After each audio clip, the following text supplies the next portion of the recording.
Cześć. Przepraszam za spóźnienie. Dałeś się namówić, żeby wejść do środka. Już gorące. Cześć. Czegoś napijesz?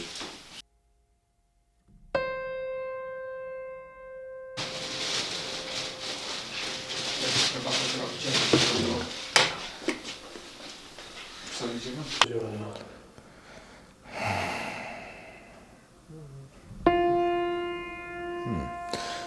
Pewno z małych rzeczy i z małych radości, z takich codziennych. I tak naprawdę olbrzymią siłą do działania jest ta moja najmłodsza córka, która jest, mimo tej swojej choroby potrafi bardzo dużo. Bardzo dużo nas nauczyła. Bardzo dużo dzięki niej się rozwinęliśmy. Jesteśmy innymi ludźmi dzięki niej. I mówi się, że choroba uszlachetnia i faktycznie coś tam daje. Tak. Tak jest. Jest przy tym jednak dużo trudu i dużo tych takich negatywnych emocji, ale jest dużo też siły, która z tego płynie. W takim wypadku, jak gustujesz tak dużych, To Dawida na pewno nie będzie. I ostatni.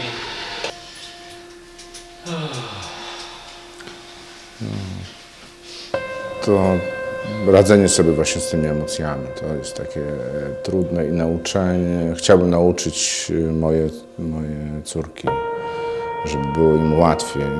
Sam tego nie potrafiłem. W wielu obszarach chowałem te emocje, mroziłem je i nie potrafiłem sobie z nim poradzić. Chciałbym, żeby moje córki miały trochę łatwiej i potrafiły sobie radzić z tymi emocjami, bo one są z nami na co dzień. To dobre i to złe. No, to.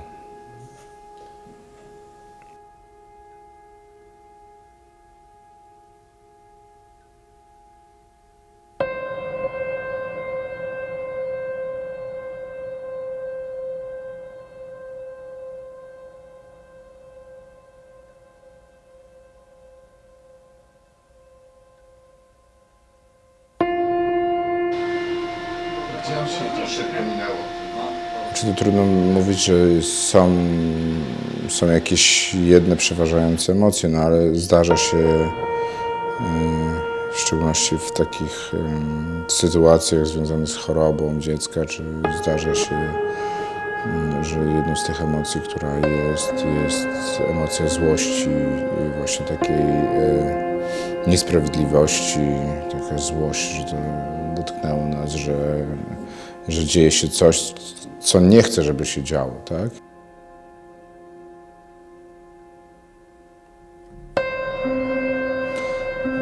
Mam 3 wspaniałe córki. Najmłodsza ma problemy zdrowotne, ma niepełnosprawność. Jej rozwój jest dysharmonijny, czyli fizycznie jest bardzo rozwinięta, ma 12 lat. Fizycznie bardzo rozwinięta, natomiast umysłowo jest na poziomie dużo młodszego dziecka, 3-latka, 4-latka, to w zależności. No, mam dziewczynkę 11 lat, Julka się nazywa. Jest głęboko upośledzona, niezdiagnozowana padaczka lekooporna. 9-latek, 7-latek z mózgowym porażeniem dziecięcym i roczną córeczkę. Pola ma 11 lat, jest neurotypowym dzieckiem. No i Teodor, który ma 9 lat i jest autystą, ma padaczkę. Tak, no. Posiadam 3 dzieci. 2 jest chłopców ma niepełnosprawność. Starszy ma Aspergera. Młodszy ma całościowe zaburzenia rozwojowe. Jestem również tatą 3 dzieci. w tym 10-letniego Michała, który jest ze Spektrum.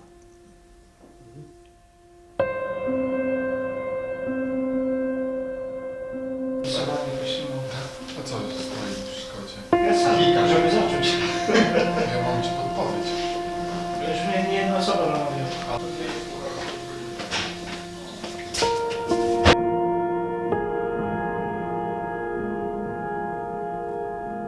Jak w tamtym chyba czytałem. Już nie orientowałem się. I to nie na takowe linie.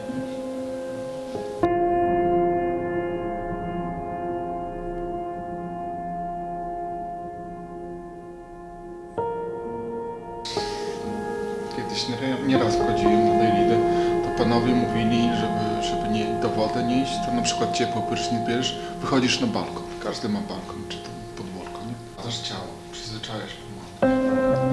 Bo ja uważam, że stopniowo przyzwyczaja. I stopniowo.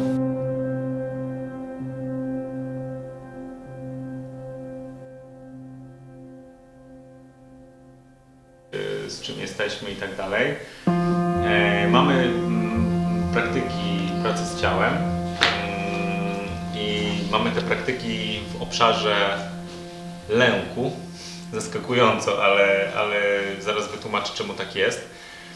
Dlatego, że to jest ostatnie spotkanie i my jako Fundacja Trzech Panów jakby nie będziemy od następnego miesiąca podtrzymywać tej społeczności, która się tu wytworzyła i jesteście zdani sami na siebie, nie? I teraz scenariusze są różne. Scenariusz jest taki, że po prostu jak stąd wyjdziecie, to jeszcze się może spotkacie jutro i być może już nigdy więcej się nie spotkacie. To jest pierwsza opcja. Opcja jest druga taka, że być może pozostaniecie w kontakcie i na wypadek jakichś trudności, potrzeby rozmowy, po prostu ktoś do kogoś wykręci numer i zadzwoni i pogada. A jest też ewentualność taka, że być może za miesiąc się sami spotkacie, po prostu żeby sobie pogadać, żeby sobie...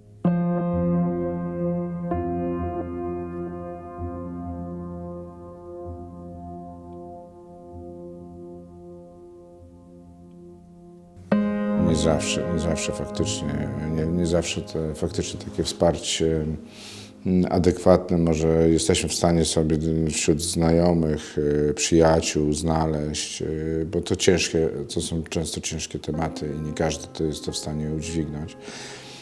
Dlatego tak bardzo cieszę się z tego, że wziąłem udział w tym projekcie, tak? Bo tutaj spotkaliśmy się w gronie osób,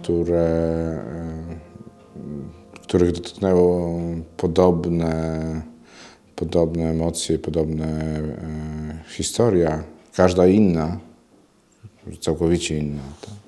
Natomiast możemy sobie otwarcie opowiedzieć o tym, co nas dotyka i to dużo. Tak? Bo taka rozmowa pozwala nam zrzucić trochę tego balastu i tego emocjonalnego balastu. Tak?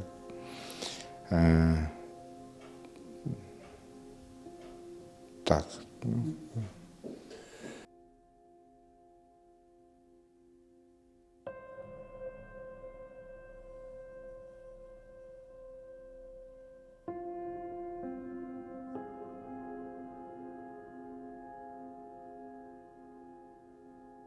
Trudne sytuacje to złość, wstyd, stawanie do wyzwań. Jak ja sobie z tym radzę? To jest bardzo dobre pytanie. Miałem ochotę powiedzieć brzydko. Właśnie, jak ja sobie z tym radzę? Tak jak umiem. Głównie źle i przeważnie w sobie tłumiłem,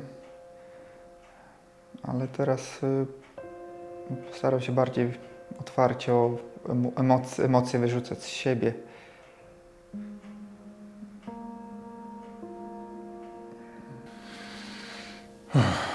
Wcześniej się zamrażałem, a teraz po prostu czasami wychodzę z domu. Staram się nie popadać w żadne dyskusje, tylko po prostu wychodzę i wychodzić. Okej, dobra. Okej, to teraz w tych parach, w których byliście, jedna osoba idzie do uziemienia. Zdecydujcie, która. Do uziemienia, czyli robi skłon do dołu w ten sposób. Jedna osoba do uziemienia, a osoba, która jest obok, robi po prostu takie przegładzanie pleców osoby uziemionej. Ja tutaj zrobię to z Tobą, Krzysztof, czyli po prostu dotykamy jedną rękę, trzymamy tutaj, a drugą po prostu przegładzamy.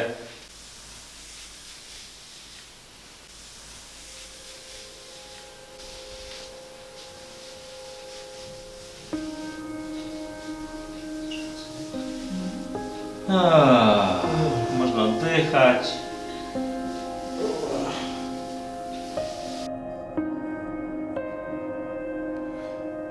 Wiele rzeczy będą przychodzić do głowy, ale pierwsza myśl taka to jest, że jest to trudne. Trudne głównie pod względem emocjonalnym. Musisz stawać na wysokości zadania, a nie zawsze dajesz radę. Nie zawsze nie jesteś w stanie niektórych rzeczy przeskoczyć i nie zależą od ciebie. I jest to trudne. Pogodzenie się, poradzenie sobie z emocjami, które są, bo tu jest bardzo dużo tych emocji, też takich bardzo silnych emocji, złości. Podnieść nogi do góry, wyżej w taki sposób, że jakby palce miały dotykać do waszej twarzy, a pięty do sufitu, nie?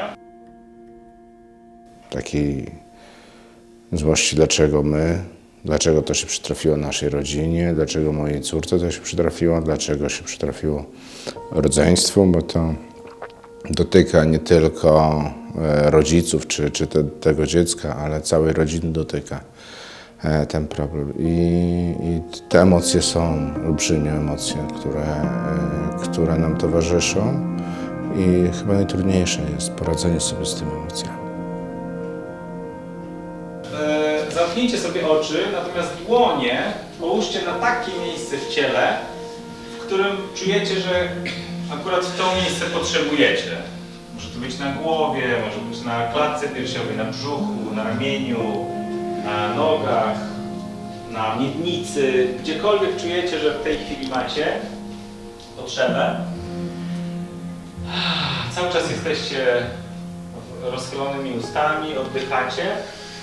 I teraz chciałbym, żebyście wysłali do swojego ciała wdzięczność za to, że jest, za to, że was nosi, za to, że tyle lat było sprawne, jest sprawne cały czas, że dostarcza was wszędzie tam, gdzie chcecie, żeby was dostarczyło.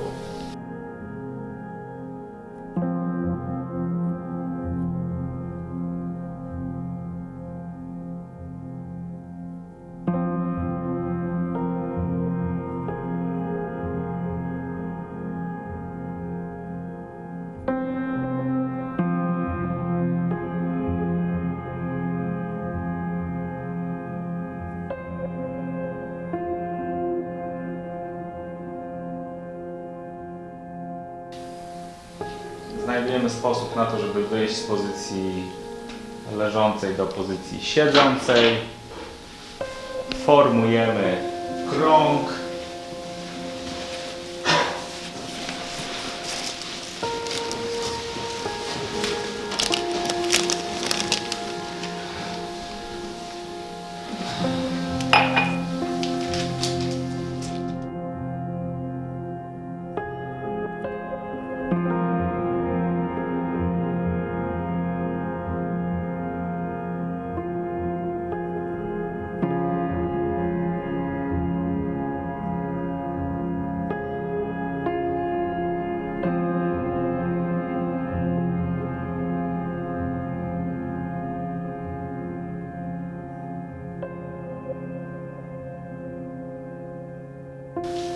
I słuchajcie, no to jest koniec dzisiejszego spotkania, koniec warsztatu, koniec naszego cyklu 6-miesięcznego.